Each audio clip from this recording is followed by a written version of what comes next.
Hello everybody, it's Chichuki back on the Chichuki Plays. Tonight on the program we're checking out Forsaker, Ding Ding and Blade. Hopefully that's the way you pronounce that. It looks proper. If you're new to the channel, thumbs up, share the video, subscribe, and leave a comment because we're trying to grow the channel. Let's jump right into it. Story start. I'm using a mouse. Usually I don't like using a mouse and keyboard, but you know, whatever.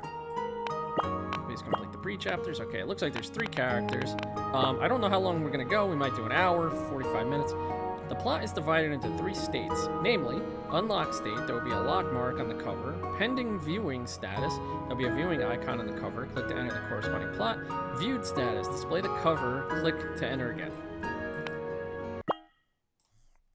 Alright, I don't know if there's voice acting or what.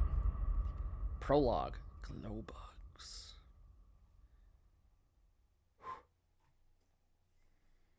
Darkness. A sea of darkness.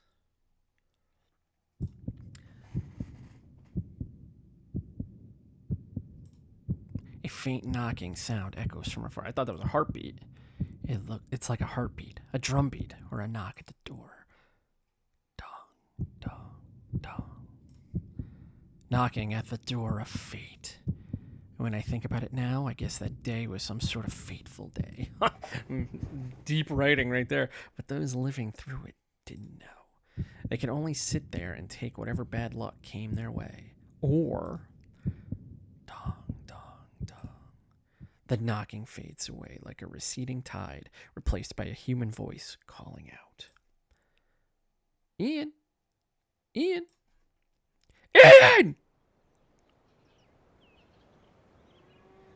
Ian, the red-haired boy, snaps his eyes open. Right in front of him is his friend, His face. Whoa. Startled by the large face, Ian jerks back, taking a sharp breath. Dai frowned, pursed his lips, straightened up, tilted his chin, and brushed his waxy blue hair. What's with that look? Girls would kill to wake up to a face as handsome as mine. Ian rolls his eyes and stands up. Yeah, they'd kill to be scared to death by you, huh? Dai makes it. I'm the one who's freaked out. I've been calling your name forever, and you didn't even blink. Dai's words snap Ian back to the hazy dream. He can't recall the details, but a heavy feeling lingers in his heart, refusing to fade. Noticing Ian's silence, Dai tilts his head, studying Ian's face. You look like hell. Nightmare or something? There we go. That's the voice for him. Ian shakes his head. Can't remember. It's just this heavy feeling in my heart, like something big is coming. Why bother? In this crazy world, who knows if we'll ever make it to tomorrow? Nothing shocks me anymore. The words are blunt, but they ring true. Ian decides to let it go and changes the subject. Well, what'd Vito want with you so early? Come on, he's my boss, man. Yeah, you can call him whatever when it's just us, but when others are around, call him Lord Vito, okay? Just do me a solid, eh, bro? Well, never mind that for now. Dai leans in, glances around, and whispers mysteriously, Bruh, we're about to hit it big. Ha ha! What? Check this out. Only then does Ian see the medium-sized bag Dai carries. Okay. Dai takes the bag off, unties the ropes, and opens it wide to reveal a severed hand.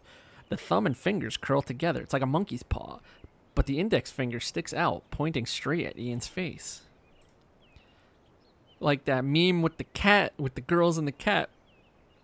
Ian frowns and looks away. That finger's posture gives him the creeps, looking super uneasy and almost making him gag. What is this? A Forsaker's hand. Surprised, eh? Neither have I seen something this rare. The boss grabbed it from those little lords. Heard a lot of people died trying to get it. Ian's jaw drops, and any sense of disgust fades. He looks down at the hand again. Forsakers are man-eating monsters. He's heard the stories, but he's never seen anything related to them before. A boss called me over this morning to deliver this to Eastertown. There's an underground core refiner there. It may look like a gross chunk of meat now, but once the core refiner squeezes out the last bit of fell and turns it into a core, boom! Big money! When it sells, the boss will cut me in. Just thinking about it makes me, I'll finally clear my debt with you. Might even toss in some extra. Call it interest.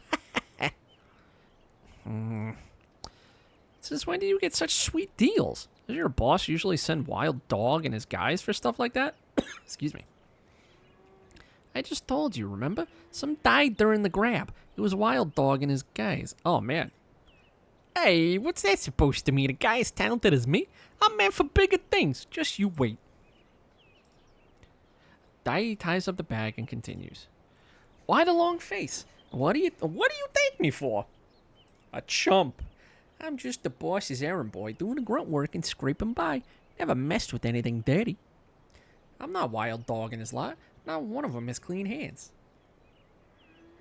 And hey, I didn't steal this job. No guilt here. Why are you so worked up? I'm not feeling sorry for them. I'm just worried this good gig might get you killed. Everyone's jealous of who lands this gig. Who knows who actually killed Wild Dog? Alright, I'll go to Easter Town with you. This place is a mess. I can't let you go alone. Dai throws an arm around Ian's shoulder. I knew it. You never let me face this alone. Ian dodges his arm. I'm just worried I'll never get my money back if you kick the bucket. Dai grins and nudges closer. Come on, don't worry about it. We're brothers, ain't we? Gotta look out for each other. Guy's got the weirdest, like, eyes closed, eyes open face. Come on, move it. No time to waste. Early start, early cash, early home. Dai tosses the bag over his shoulder again, dragging Ian with his arm. Their voices blend with laughter and sighs as they bicker and banter, fading until they disappear at the trail's end.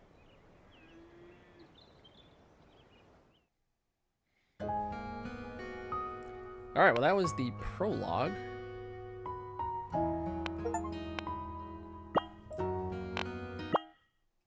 I guess we need to go into Chapter 1. Fate. So it's like graphic novel type stuff. After a grueling fight, the two finally fend off the monsters and duck behind a massive boulder, gasping for breath as they lean against each other. Damn, I'm beat! These monsters just won't quit coming at us in waves like that. What? Okay, hold on. What? They out enjoying the weather, throwing us a damn parade? It's never ending. Jeez, my hair's a mess now. Ian catches his breath and grumbles. Who picked this path anyway? You didn't say no, did you? Damn! If we don't make it to the Guardian camp before dark, we'll be toast before we even get close to Easter Town. Oh, man, excuse me. Quit whining. Just ditch that thing in your bag. The monsters are all after it anyway. Ditch it? Are you nuts? It's money, and it's my ticket to survival. If the boss finds out, you'll be weeding my grave next year. Well, how about a deal? Give me 100 silver shields, and I'll dump this cursed thing and hit the road and make my fortune. That old chief, when I strike it rich, I'll buy him 100 wigs and dump them on his head. That'll shut him up about blaming me for his baldness. He didn't have that much to lose anyway. Pay back what you owe me first, then we'll talk. Seriously? 100 silver shields? Wait, I only owe you... Whoa, I knew it. You've been hiding a stash from me, and you were pretending to be broke. That's not cool, bro. Well, I'm going back to the village. Go handle this yourself. Hey, come on, Ian, come on. You can't just let your main debtor walk into danger. If I die, who's gonna pay you back? Keeping me safe is keeping your money safe. Be a responsible creditor. Before he can finish, Ian raises a hand to cut him off. Shut up! Look over there. Is that... Dai shades his eyes and squints for a moment. On the other side of the woods, a faint, translucent phantom sigil floats above the treetops. Hey, that's the Guardian camp. He grins, then bursts into laughter. Told you we'd make it. Well, who was it that said we were doomed just now? Hey, things change. Line up. Don't be so hard on your bro. Let's go. We'll be safe once we hit the camp. And Dai, who looked half dead a second ago, now perks up. He grabs Ian and drags him forward. Hey, quit pulling me, will you? Used to Dai's dramatics, Ian grumbles but doesn't resist. They keep moving, rushing past the boundary and into the camp. Finally safe, they collapse onto the ground and catch their breath. The Guardian Camp, as its name implies, is a defensive barrier set up by the Divine Corpus Church, the supreme sect of Helland, to protect adventurers from monsters and the Forsakers at night. Inside the camp, a few other adventurers who arrived earlier are scattered around. They cast a brief, indifferent glance at Ian and Dai, but say nothing. Whew, that was close. Lucky I tagged along, or you'd be dead, not rich. Didn't expect the residual fell from the Forsaker remains to attract so many monsters. Hope this barrier's strong enough. He looks up at the phantom sigil floating above. Dai raises an eyebrow. They'll handle monsters and regular Forsakers, right? Can't say for the stronger ones, though. But who'd even come to this godforsaken place? Not worth their time. Well, if some big shot shows up, bring it on! I want to see what they've got. Ian shoots him a glare. Shut up! Don't jinx it! Relax, don't be so worked up. Look, see that? Sacred charm? A level 3 spell. Fancy stuff, you know? Chill, the Divine Corpus will protect this. Ian's eyes widen slightly. Never knew you were such a devout believer after all this time. Hey, don't mess with the gods, bro. The two fall silent for a moment. Wait, seriously? You're for real? Ian's eyes widen. His friend's never been one to take things seriously. Dai stays quiet, sitting cross-legged with his eyes down, thumb rubbing the almost dried monster blood on his other hand. After a long pause, he finally speaks. Well, I've been saving up to. Ooh, what was he been saving up to? Before he can finish, sudden footsteps interrupt, and the camp welcomes new visitors. A sturdy land beast pulls a massive cage, guided by an elderly man in black robes, slowly entering the barrier and stopping not far from the two. The cage is packed with ragged people, men, women, old and young. Some wrap themselves in dirty robes, while others, disheveled and barefaced, gaze out with dull, lifeless eyes. What's that? Slaves, probably. There's a slave market in Eastertown. Boss said they auction them off monthly. Sorry, I couldn't read that line there. Guess we're catching the show. Ian rarely leaves the village. The farthest he's been is Eastertown.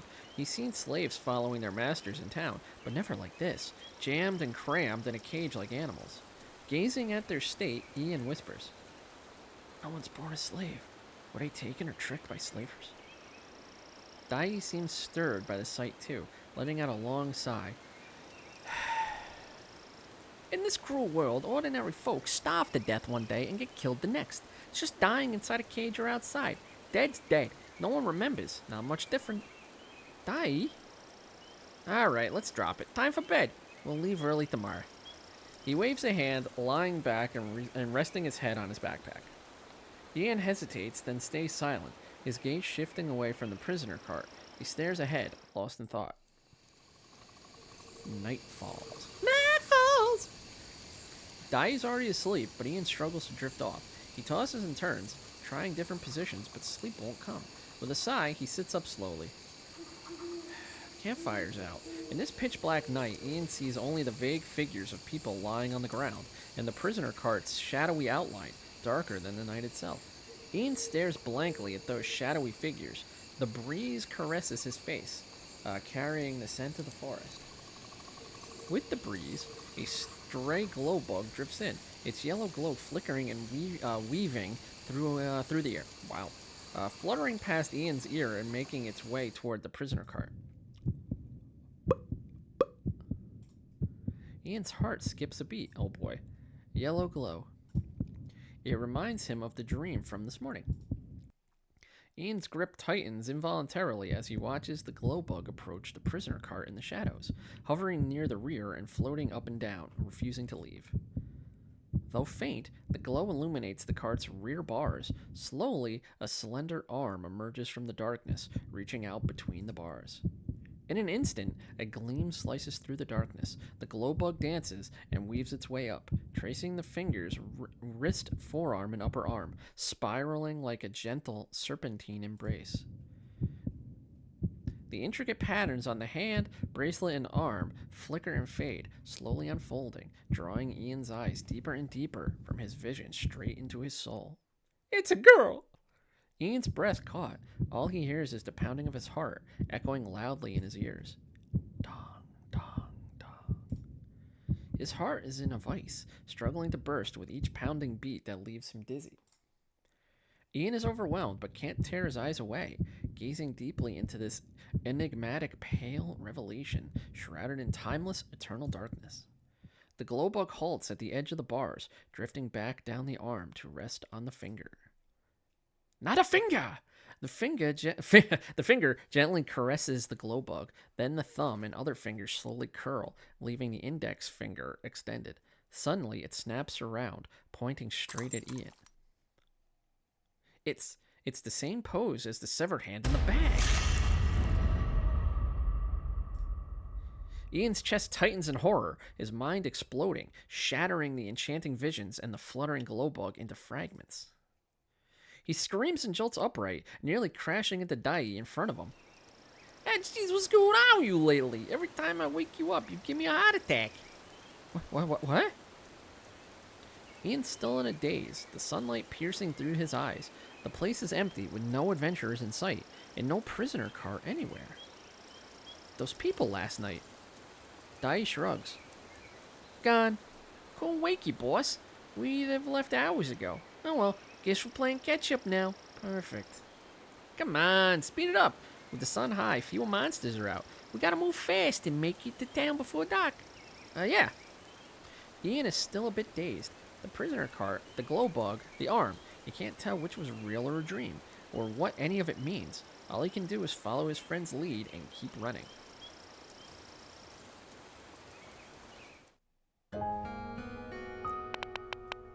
Okay.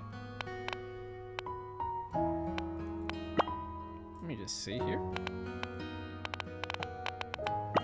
Okay. Oh. Can I do... Okay, return to story, exit story. Okay, we'll go to story 2. We'll see how far we get in like 45 minutes. Not long after leaving the camp, monsters close in again. The two fight and run, dodging and weaving as they push forward. Despite the constant troubles, Eastertown finally comes into view. Dai is worried and casts a wary glance around, muttering, "If you hadn't slept in, we'd have been here hours ago." So we gotta catch up for lost time. If we're late, Honeywine's on me. Honeywine? That's fancy. Or better yet, just give me 100 silver shields now. When I hit it big, you'll be rolling in benefits. Think big picture, buddy. Piss off. 90 silver shields then. Come on, don't be such a tightwad at your age. Look, a guy's gotta spend to earn big. Ian wishes he could stuff his ears with a cloth. A man this talkative deserves to be captured by monsters and silenced for good. But no monsters show up, and Dai keeps yapping all the way to Eastertown. After wandering around and asking half the town, they finally find a hidden wine cellar in an alley. As they step inside, they bump into a towering figure. They have to look up to see his face, but the sight leaves them stunned. Standing nearly 2 meters tall, this man sports a funny pink hat, resembling a pink-capped iron tower in the bar. Is there settings? Okay, game settings.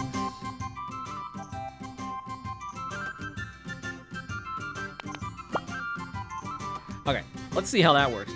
With sleepy eyes, he lazily wipes a glass with a cloth while casting them a casual glance.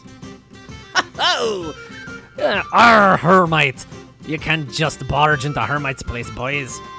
This is the finest wine cellar in Eastertown. Not a place for punks like you, and even if you're here for a drink. Hermite lowers his voice, winking his left eye. You've got to be there at night. Dai's eyes sparkle as he leans on the bar. Oh, night drinks are different from the day ones, eh? Oh, of course. Day drinks are just sharp blades, but night drinks are soaked in the nectar of night blooms. Dai looks like he's found a kindred spirit. Whoa! Hermite, tell me more about the night. We're not here for drinks, man. Buzzkill. Hermite lazily wipes another glass.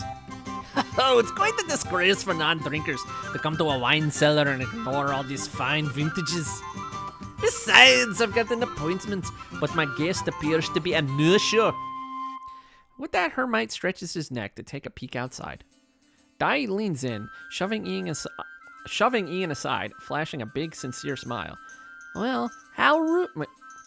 Hey, yo, how rude. Totally wasting your time. A rule breaker probably doesn't have much worth taking.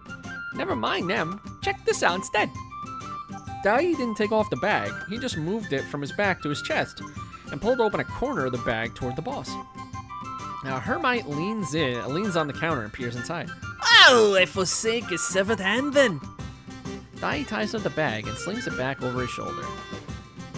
So, Hey, rare stuff, eh? cost me 5 silver shields just to bribe the gate gods to bring it in. Hermite purses his lips and shrugs. The core was stripped from that corpse long ago. This arm, just a chunk of waste. You could twist it like a rope and won't get a drop of fell. Only greenhorns like you would treat it like a treasure. Dai grins and rubs his hands together. Oh, not even this impresses you, eh? A true expert, eh? Guess we came to the right place. Sipping fine wine, forging cores. Maybe come back tonight for some nectar. Hermite chuckles, his pink hat wobbling on his head. Of course. I've forged as many fell cores as I've collected nectar. You've got good taste, kid. I like it. Tell you what, 500 silver shards, special discount. Dai's smile freezes. What? Hermite blows on the wine glass and wipes it down with a cloth. Even a lower grade Forsaker like this goes for 600 out there. 500 is a steal, and that's just 'cause I like ya. If your buddy here asked, I'd charge him 1,000. Hey, screw you, Hermite. Well, feeling touched. Dai forces a smile, tapped the counter with his hand. 500? We haven't even had a drink yet, and you're already talking nonsense. 500 can get you a whole corpse forged. This is just a severed hand. 50's more than fair. And didn't you just call this thing common? Now you're charging like it's rare. Hermite squints one eye, holding glass up the other, and peering inside. Then he shifts his gaze over to Dai. What? You got a problem? I thought you had good taste, but clearly you've never seen the real thing. What's worth anything here isn't that trash. It's my craftsmanship. No coin? Then get lost. Then forget core refining. I wouldn't even sell you a drink. A flicker of anger crosses Dai's face, but he quickly composes himself, forcing out another smile. Come on, overcharging's just bad business. Gotta keep customers coming back, right? Besides, it's just a hand, not a whole body. And for an expert like you, it's a breeze. Alright, how about this? I'll bump it up to 60. Just toss it in when you forge another Forsaker's in.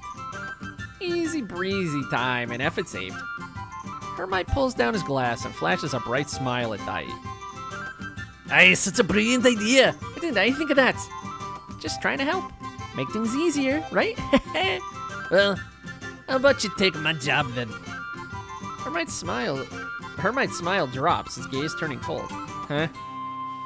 If it's so easy, why don't you handle it yourself?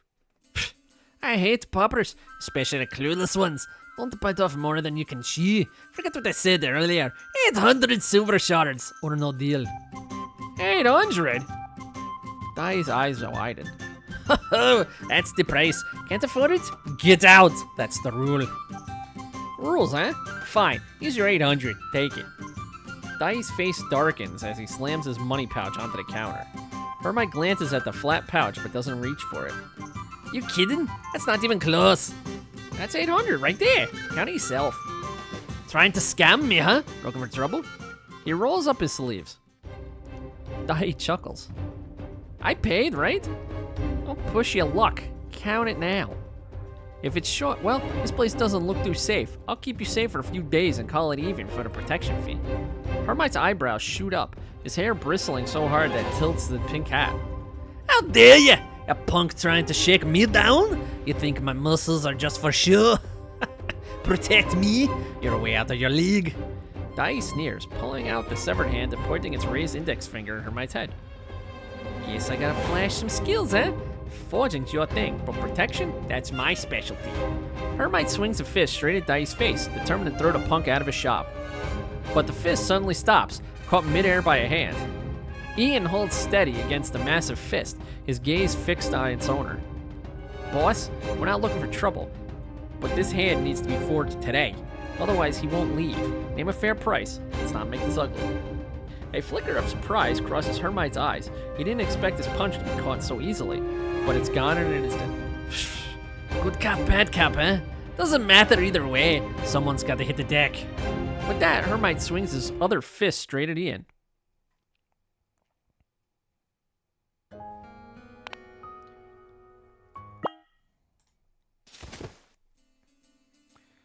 Hermite was knocked down by Ian. Hermite lies on the floor, clutching his nose and groaning. Ha, you can see his face beat up. His pink hat knocked aside. Dai raises an eyebrow. Well, looks like the boss hit the deck first. How's that for protection, huh? Good enough for you? Tears well up in Hermite's eyes. I get the rules. 50 silver shards. Now we're talking. See, wasn't so hard, was it? Friendly deals mean repeat customers. Here, take this deposit. Dai shakes out the silver shards, chills, counts them, and tosses them onto the counter. Half now, the rest when we check the goods. We'll be back in 2 weeks. Then he crouches down and flashes a grin at Hermite. Boss? Sir? I can trust you, yeah? No cutting corners, no extra surprises. A pro like you wouldn't make things hard for me, would you? Hermite shakes his head hard. His head hard, eyes brimming with tears. Good, then I'll rest easy. I'll definitely try your signature brew when we're back, the night one. Don't worry, I'll pay. Dai flashes a satisfied smile, shaking Hermite's hand with the severed hand, then stands up and walks out of the wine cellar with Ian. They navigate through the alley and back onto the street. Dai lets out a long breath and glances at his partner. I know it's... Wait. Never mind. That old swindler trying to rip me off? He doesn't know whom he's messing with. No way I'd come here without knowing the price. My boss would skin me alive if I slipped up. Oh, right. You didn't get hurt, did you? He's so strong. Ian shoots him a look. Thanks. Took you long enough to ask. Come on, I'm just worried about you. Fine. Next time it's my turn to worry about you then. Ian fires back, then pauses, realizes something. You said we'd come back for drinks in 2 weeks? Where are you getting the money for that? Well, I've got you here, don't I? Hey, you're the one who said you'd buy me a drink. Forget that. I'm going to grab some stuff. It's not every day we come to town. We can turn a profit by taking some goods back to the village. Before Ian can react, Dai dives into the crowd. Ian wants to ask if Dai's planning to dip into his boss's money, but Dai's already gone. Shaking his head lightly, he considers finding a spot to nap. Then a knocking sound reaches his ear. Oh, it's the heartbeat again. Boom. It's not the heartbeat, it's a different dong. Ian stops. Before he can focus, the sound comes again. This isn't an illusion. Ian hesitates for a moment, then heads toward the source of the sound. Oh, it's the cage. Turning the corner, he sees the fountain square of Eastertown ahead. The poolside is crowded with people, and at its center stands a wooden stage as tall as 2 men. Guards clad in leather armor, wielding spears and shields, patrol around, occasionally shooing away those who get too close. A muscular man stands at the stage's edge, striking a large drum with drumsticks. Dong, dong, dong. The thunderous beats draw in passerby, captivating their attention. At the stage's center sits a huge cage, crammed with people cloaked in tattered robes. Their faces and bodies are concealed, revealing only the iron rings and chains encircling their necks. Is this a slave auction? Nani? Ian stops. As an old man in black steps onto the wooden stage, the drumming stops. Ian stares at him for a moment, then his eyes widen. It's him, the black-clad escort from the slave cart. Memories of last night's surreal encounter flood back, and Ian can't help but glance at the cage. Could the owner of that bracelet be in there too? The old man slowly circles the area, giving a slight bow to the crowd. Then he walks to the cage, pulling someone out with a chain and shoving them to the front. People below rise on their toes and crane their necks. With a swift motion, the old man yanks off that person's robe. In the very moment, Ian's heart tightens. But before Ian's eyes stand a short, slender man. His upper torso wobbles as the robe is yanked off, almost causing him to lose his balance. But the old man swiftly tightens the chain, steadying him. Then the man's head droops weakly. The man's hand bore neither bracelet nor markings. Ian let out a breath he hadn't realized he was holding, unsure why he'd been so tense. The old man bows to the crowd again, then grabs the man's hair, forcing him to raise his head. Pain distorts the man's face. Esteemed gentlemen, lovely ladies, I'm your devoted, sorry, I can't read tonight, servant, the Carter, and I'm here to extend my warmest greetings to you all. This is a carefully selected treasure. If it sparks any of your interest, it'd be our greatest honor. Look here, my lords, take them home.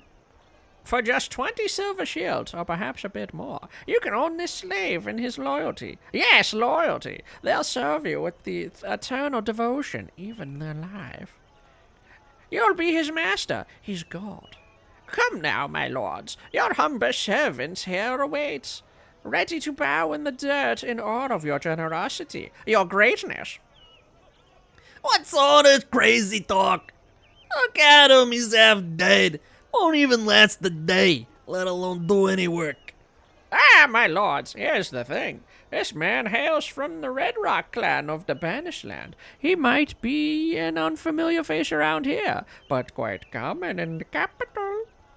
Their blood is a treasure. It restores the vigor of youth, erases wrinkles, and lets you relive the thrill of youth again. Isn't that a better deal than getting a brute for manual labor? The man trembles violently at the old man's words. The crowd begins to whisper. Really? Don't lie to us. Rest assured, my lords, doubt not our sincerity. This offering is guaranteed by my honor and life. The chatter among the people grows louder. Soon, someone shouts a starting bid, and another quickly raises it.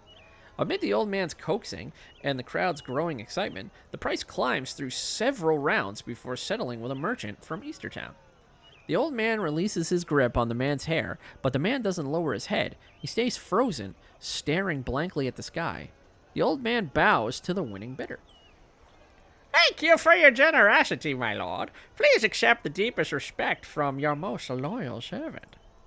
If you could spare a little kindness, it might extend his service to you. May you enjoy your purchase. The old man claps his hands, and a guard steps forward, taking the chain from him. The man's legs buckle, barely able to stand, and he's half dragged off the stage. The old man turns back to the cage, pulling out the next slave, and the auction continues. This was Ian's first time standing so close to a slave auction. The agony and despair of the condemned, the elder's cold cruelty, and the crowd's numb greed filled him with a deep sense of unease. Unable to stop the evil, unable to save anyone, did his powerless watching make him part of the sin? Doesn't sound right sometimes. If there is a God, if his gaze truly falls upon this world, how could he allow such cruelty to exist? I like this so far. The writing is fun. And I get to do my funky voices. Maybe swift departure is the only escape from his overwhelming tide of emotions, but Ian's feet seem rooted to the ground. His gaze shifts to the cage, and a question surfaces on his mind again. Could that person be inside? If they don't show up until the end, then maybe they escaped. It was a self-deceiving thought, yet once that fragile hope took root, it began to grow beyond control. Ian's lips moved in silence.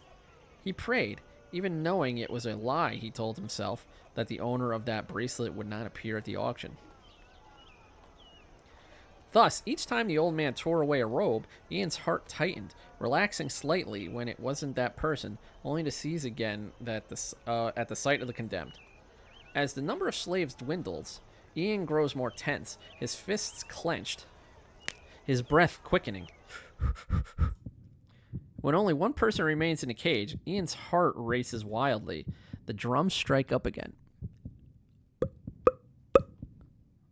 The crowd, fueled by rounds of bidding, hits a peak of frenzy and excitement.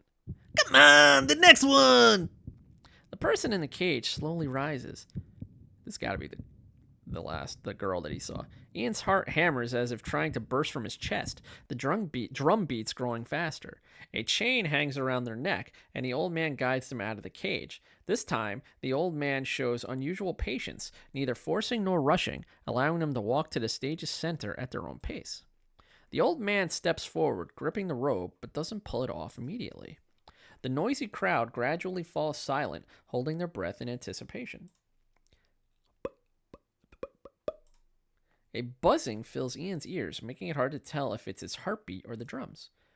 Dong! The final beat strikes like a hammer. The robe lifts. In a flash, something flickers. The metal bracelets rest on pale, delicate wrists, no longer shrouded in darkness or mystery, now glowing faintly in the sunlight. Ian is struck, his mind going blank. It's over, his prayers unanswered. The worst has happened. His gaze is fixed on the bracelets and what lies beneath them. But those white arms bear no patterns. Ian blinks, stunned. Is this not the one? But the bracelets. His thoughts are a tangled web of confusion. Then it hits him. He was so focused on the hands, and he never saw the face. His gaze lifts. Later, Ian replayed this moment countless times, but no matter how hard he tried, he couldn't recall what he had seen with that split second. A fleeting dream and a shadow from another realm intertwined with his thoughts, fantasies, and desires. Perhaps even the blinding sun above and the dancing spray from the fountain contributed to this moment, solidifying into a tangible form. Her face, her eyes, and her lips, framed by ash-gray hair, stand out with breathtaking vividness. The bracelets, the patterns, whether she's the one, it doesn't matter. No, none of it matters. It's not her identity that counts, but her very existence. She stands there, right in front of him. Whoa, she's stunning! Dai slips in beside Ian, his voice snapping Ian back to reality. Back to reality! Next to the old man stands a slender girl with gray hair, her robe now discarded, an iron ring and chain hang around her neck. But these cold shackles only embrace her beauty, adding a touch of melancholy and mystery. The girl glances at the crowd, then lowers her eyes. The crowd buzzes with excitement. A stunning beauty from the unclaimed land. Need I say more? My lords, let's proceed. It's like a drop of water hitting boiling oil, with bids pouring in one after another. 200 silver shields! I'll pay 200! I've lost their minds, starting this high. Most folks couldn't save that much in a decade. 100 silver shields? Once? At 300! Ah, we have 3? 350! 500! Back off, she's mine! Whoa, these people are nuts. The girl just stands there, eyes lowered, as if the auction has nothing to do with her. The bids hit 800. 800 silver shields? Once? Any more bids from our generous patrons? 800 twice? 2,000 silver shields! Our overlord offers 2,000! The crowd falls silent for a moment, then whispers ripple through, but no one raises the bid. Upon hearing the word overlord, the old man's smile freezes, but he quickly replaces it with a more humble grin, bowing deeply. Thank you, my overlord. No gift could be more generous. This fortunate slave is yours now. Oh, hold on. As your most loyal servant, I present today's finest gift, a token of our deepest respect. We hope you will like her, my overlord. Everyone's gaze shifts towards the bidder, and not far from him stands a bulky man with a large head. The very overlord of Eastertown. 2,000 silver shields. Bold of him, eh? But I bet he won't pay a single penny. Plenty of people lining up to kiss his ass. Ian's gonna bid more than that. The overlord's gaze locks onto the girl, his dark purple tongue flickering over his thick lips like he's already tasting her. Look at that beast. I've heard he's got a house full of girls. Just for him and his twisted, powerful friends to play with. When they're done, they'll toss the bodies in the wild. Now she's in his hands. Who knows what he'll do to her? Poor girl. If it were me, I'd just end it quick, better than suffering and still meeting the same fate. Ian doesn't want to listen, but Dai's words snake into his ears, poisonous and inescapable. His gaze is fixed on the girl. The wooden stage holds more than just the girl, yet it feels like she's the only one there. She stands alone at the center, as if the world has turned its back on her. This scene tears at Ian's heart. He knows she's just a stranger, a fleeting encounter. He knows nothing about her, and she doesn't know him. He can't save her, can't buy her freedom, even if she cries for help. She's no more pitiful than the other slaves. They're all poor souls, none more deserving of life than the other. Ian understands all this, yet his heart aches anyway. His mind stays clear, but he won't lie to himself about what he feels. The girl is different. Of course, the girl won't cry for help. She's too obedient, too fragile. The old man tugs the chains, and she follows, head bowed. The Overlord grabs her shoulder, and she's like a bird with clipped wings, her messy gray hair mirroring ruffled feathers. In an instant, she's shoved into the carriage and disappears. The crowd lets out disappointed cries. The Overlord squeezes his bulky frame into the carriage.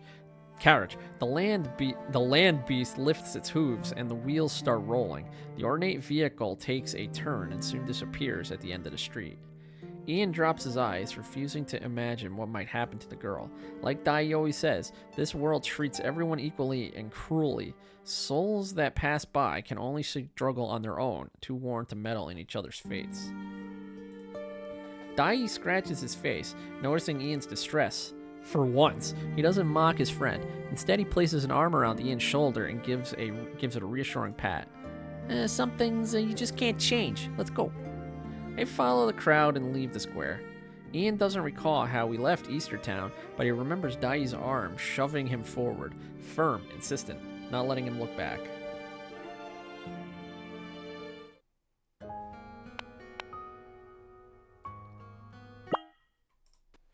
All right, we're going to keep going.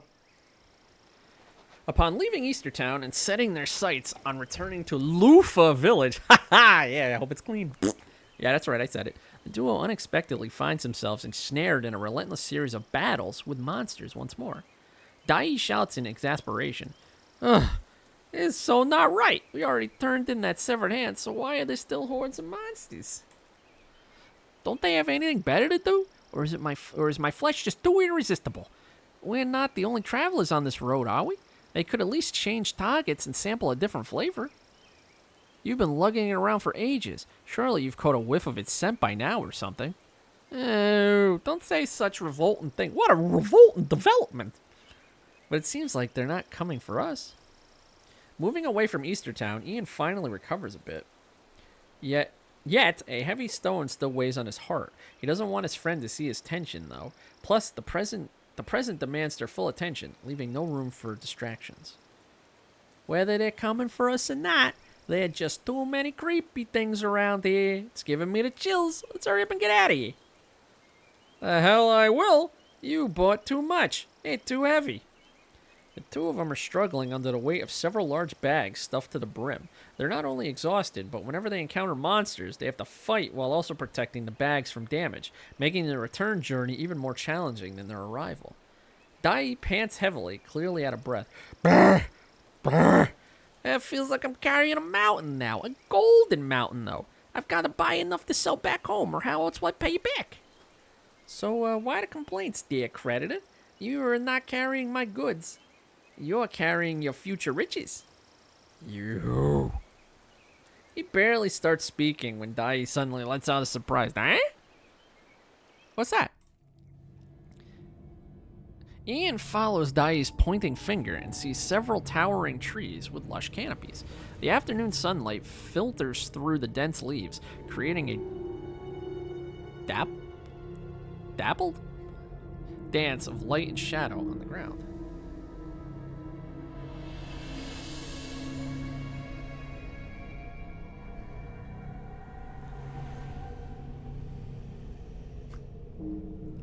On the ground.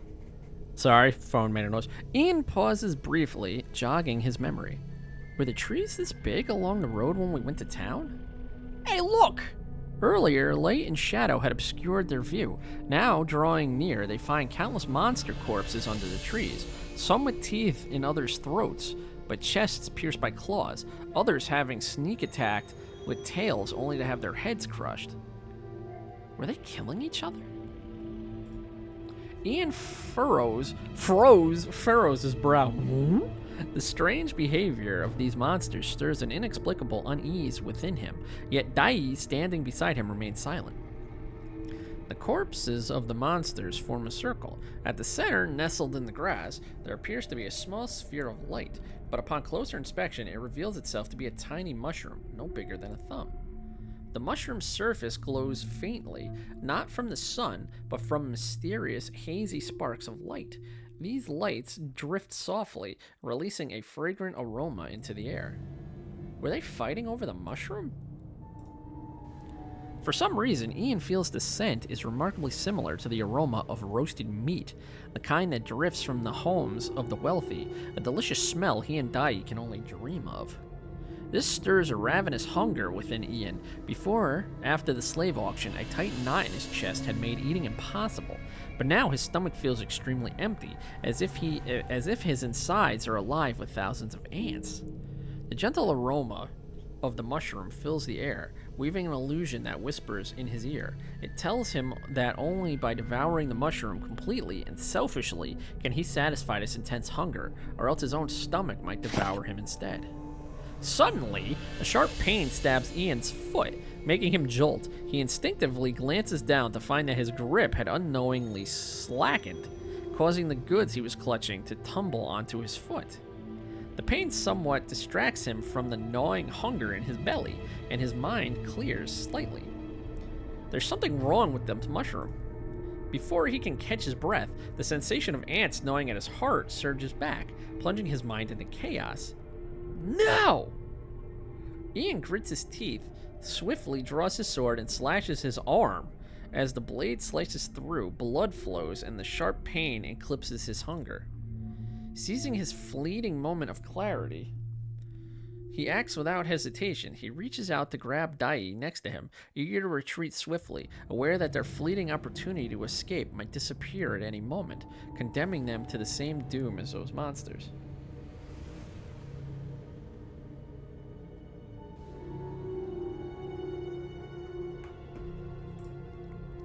To his astonishment, his hand clutches only empty air. Ian whips his head around only to discover that no one is beside him, just scattered goods strewn across the ground. Could it be?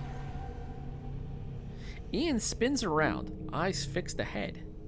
Somehow, without him noticing, Dai has already reached the heap of monster corpses ahead. His steps are unsteady, but unwavering. He doesn't even try to avoid the bodies. Instead, he strides right over them, each step accompanied by a sickening crush. Crunch.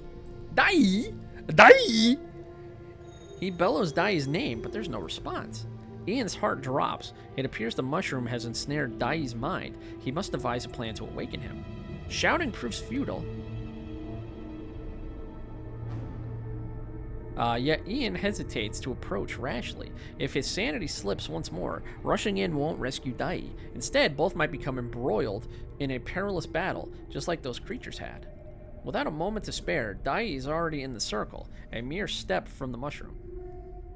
Ian braces himself and drives his sword into his own shoulder, carving a deep crimson gash. Blood mists into the air, and the excruciating pain obliterates all other sensations. Are you gonna owe me big for this, Dai? Ian bellows, charging forward with all his might, seemingly about to grab Dai.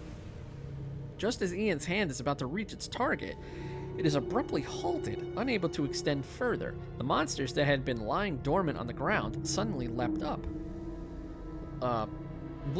forming an imposing barrier between them. The other monsters, previously thought to have been long dead, rise in a twisted, unnatural way, as if obeying an invisible order. They ignore Dai completely. Their sole focus is on Ian, seizing his arms and legs with a fierce grip, tangling his sword, and determined to thwart his advance. Dai arrives at the mushroom. Light speckles scatter from its surface as it swells swiftly, reaching the height of a person. A slit gradually appears as its body, dark as ink, like a slender doorway opening to an enigmatic abyss. The slit twists and swallows Dai whole.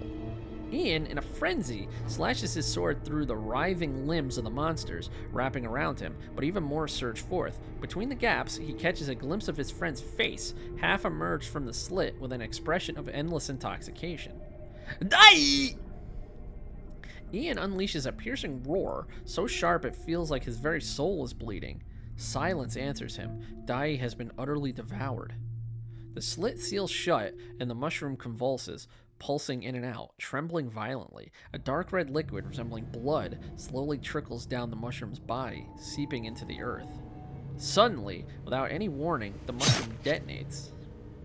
The incomplete monsters shatter into fragments under the intense force. Ian is hurled violently against the massive tree, feeling as if his internal organs have shifted. The pain is so excruciating that he can't even utter a sound, and he abruptly coughs up a mouthful of blood. Yet, this pain keeps him from passing out right away. After a few tries, he finally props himself up with great effort, but standing is still a distant goal. He lifts his gaze. His vision is still a hazy blur. All around, chaos reigns, a jumbled mess of turmoil. Thankfully, his sword rests, silently just within reach of his grasp, whatever. Ian pauses to catch his breath, inching forward on his hands and knees. Wow, I'm having trouble reading tonight. Ian pauses to catch his breath, inching forward on his hands and knees and stretching out for his sword. Just as his fingers graze the hilt, a foot crashes down from above, smacking the back of his hand. Startled, Ian looks up to find his friend, just consumed by the mushroom, gazing at him with bloodshot eyes and a blank expression. It would appear that he has been demified.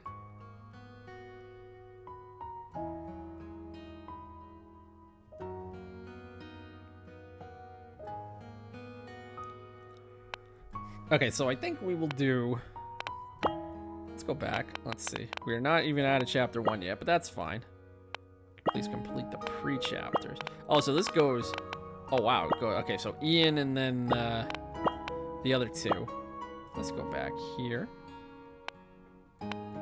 Adventure Challenge. I'm just curious as to what this is.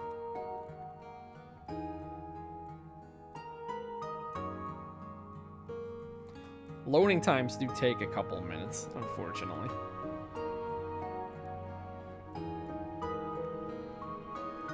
And then they tell you before the game starts, like, don't click on screen while the loading is going on.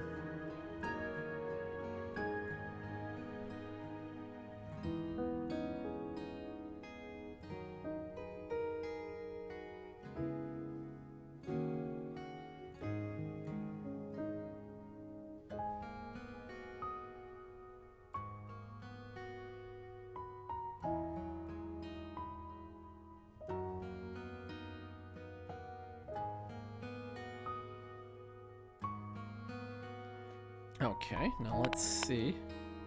Talents. Character. Level up this character to gain character TP for this character. Learn the character talents to enhance the ability of this character.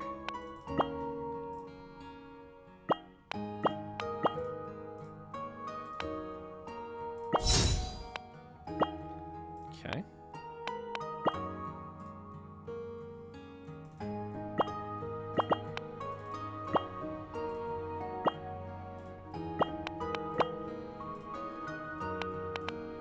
Okay, let's see what this does.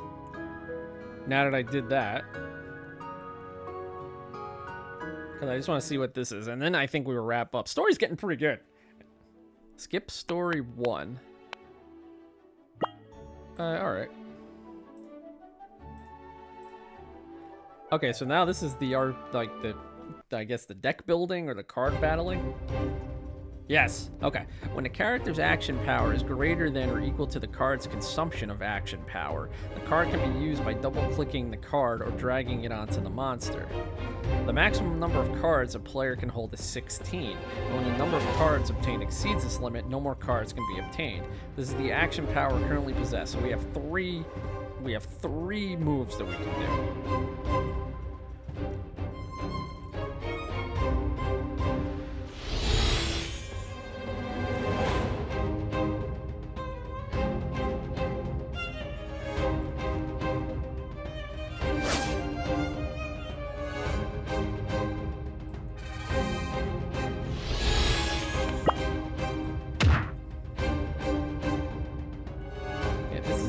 action to be taken by the enemy during the turn. So it's part graphic novel, part card battler.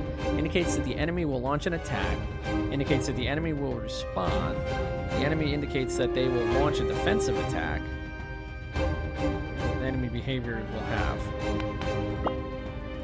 Okay. Deal 5 damage, apply 1 weak to the enemy.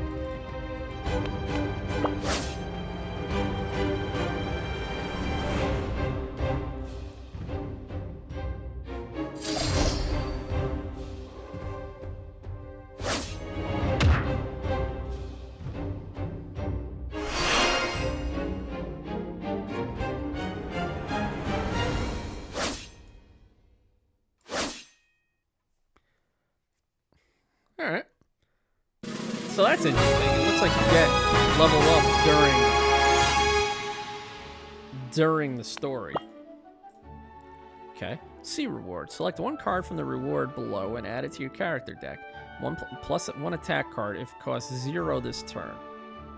Trigger basic swordplay and defense twice. 9 damage and draw 1 card. Using basic attack or defense trigger an additional time. I'll take that one. Tap the avatar to view character deck, companions, character talents, and more.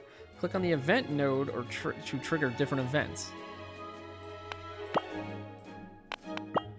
Okay, we don't have any companions because we don't have any yet.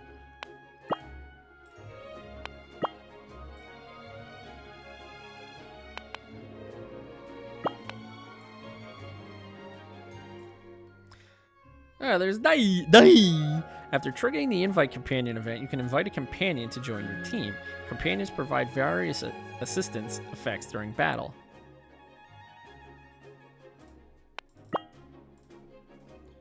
After inviting a companion to your team, you can click on their avatar to access their info page. Companion's bio level. Upgrading the companion's bio level unlocks their bio stories, which can be viewed in the archive. Each time you invite a companion to join your team or upgrade their assistance level, their bio level also increases. Start combat, gain 10 block.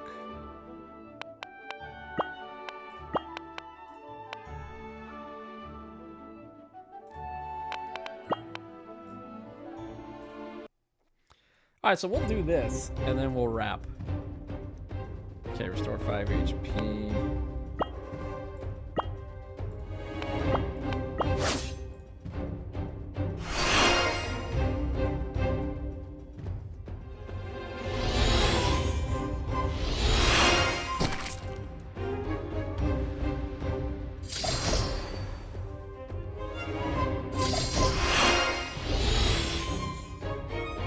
Was that a 2? No, it wasn't a 2.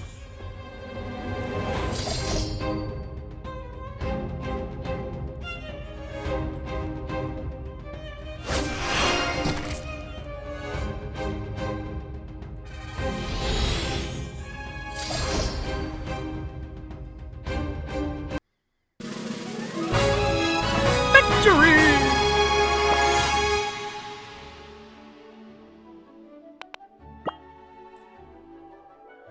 Recovery shop. Okay, can I see what? Let's go this one. Come earlier next time. It's too risky to explore an estate. Well, hello, Fizz. I'm Fizz, the Green Light Knight of the Radiant Knights. Helping adventurers is also part of our job. If you're running low on energy, come find me. I'll help you regain your strength.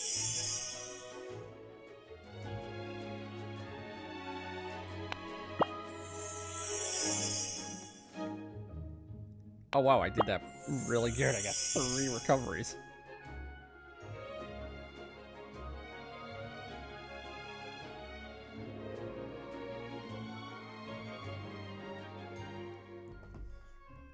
Boss time. Oh god, it's 3 of them. Interesting.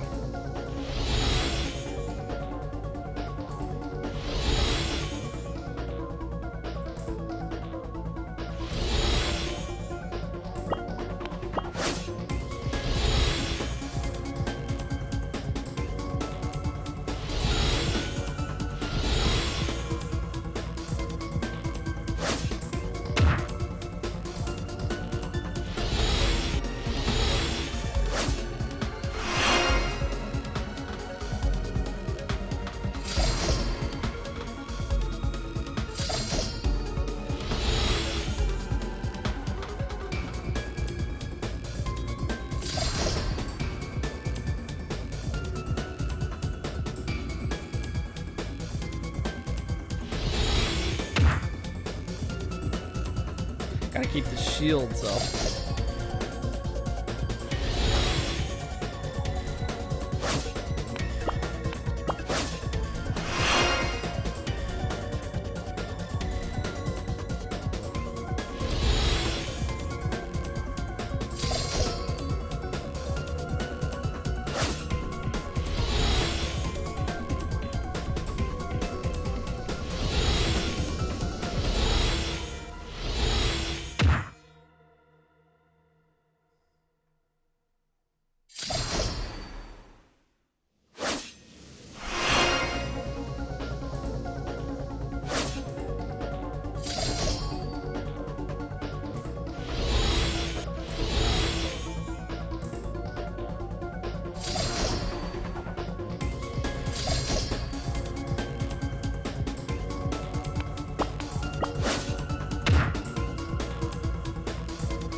Oh, wait.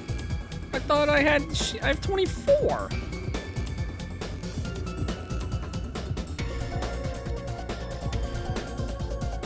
I thought he was going to do 19.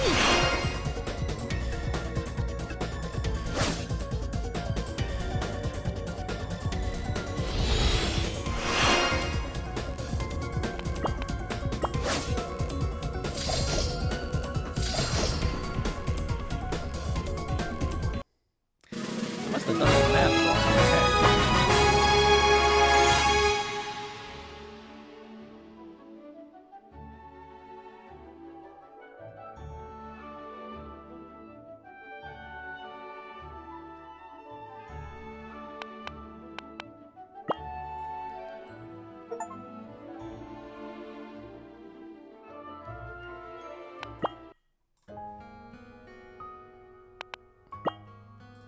Okay, let's go to Fate, and then we'll wrap up. Skip story 1, yes.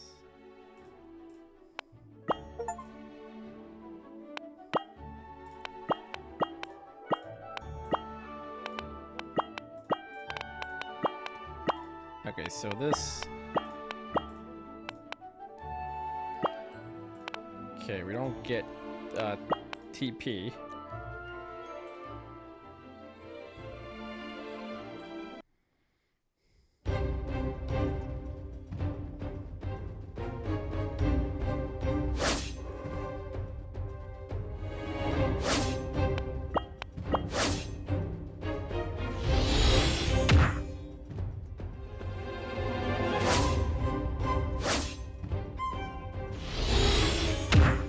That's gonna do some damage. Oh, I misread that.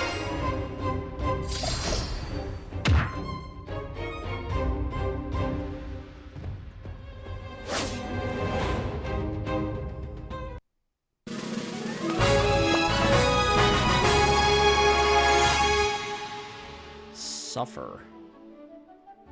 +2 armor break. Take 50% more damage, end of turn, lose 1 stack. Remove card stays removed. Remove all hand cards. Yeah, we'll take that one.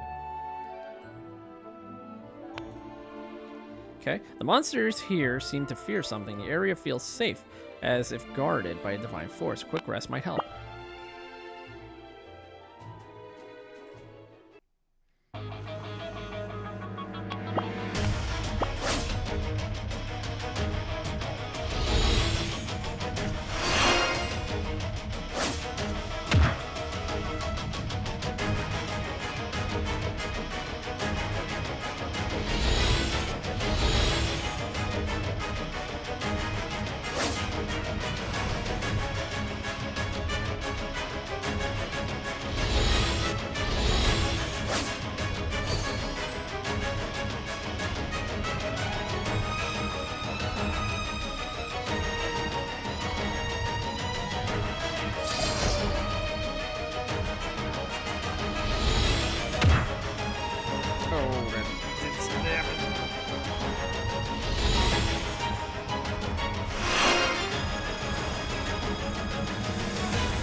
Gotta get to the healing one. If there is one.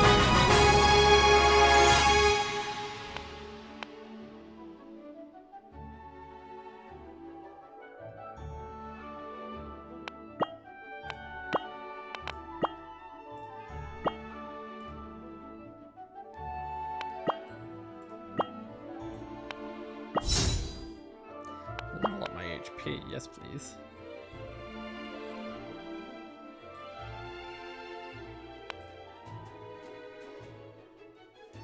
Monsters decimated the caravan, scattering bodies.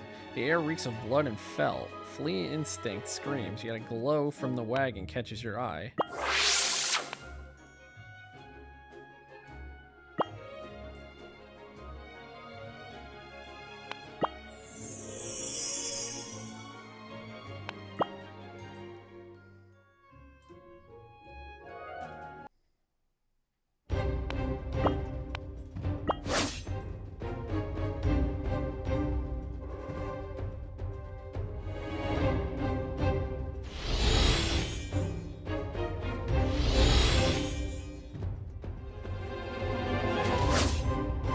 Oh, that's a set in your hand card. Ugh.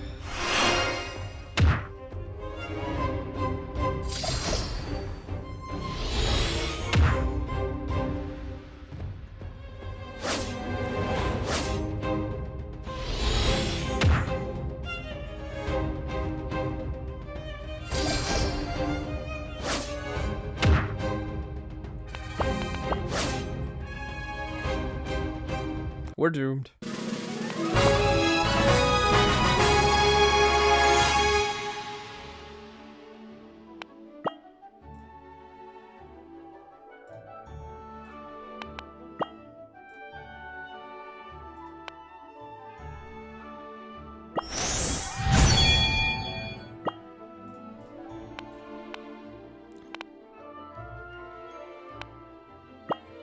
No, I'm not losing my health when I have a fight coming up.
Oh, I should have gone chest. I didn't see that there.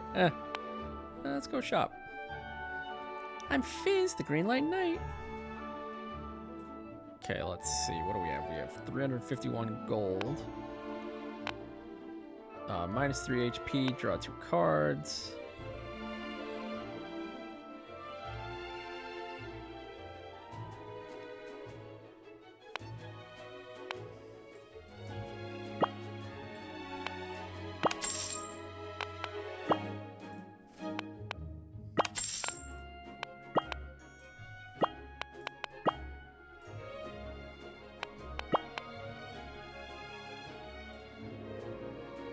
Alright, let's see if we can beat this boss. If not, then we wrap up. Oh. What? It's the guy from the shop?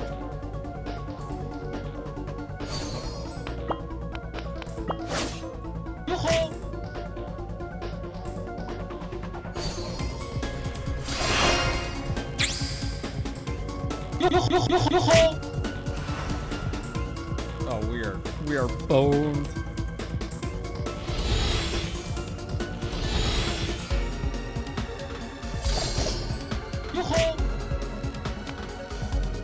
Oh, we died. Okay, because we went in there with 20 health. If you're not comfortable with combat, you can click here to continue watching the story for a smooth reading experience.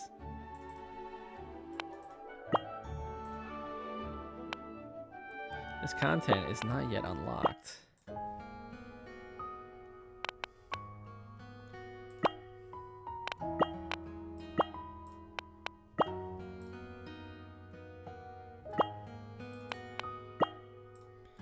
Oh, so you can claim stuff.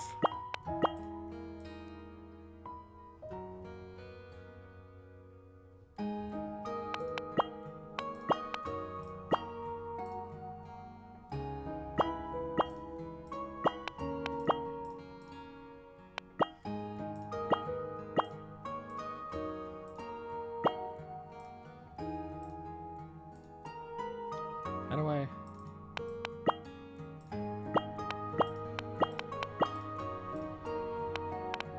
How do I claim it?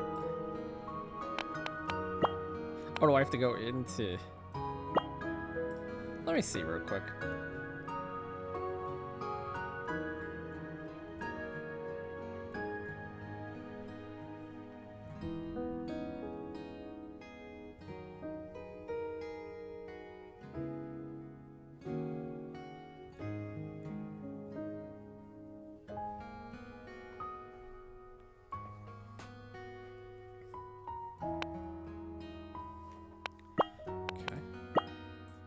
Okay, so you have to do it here.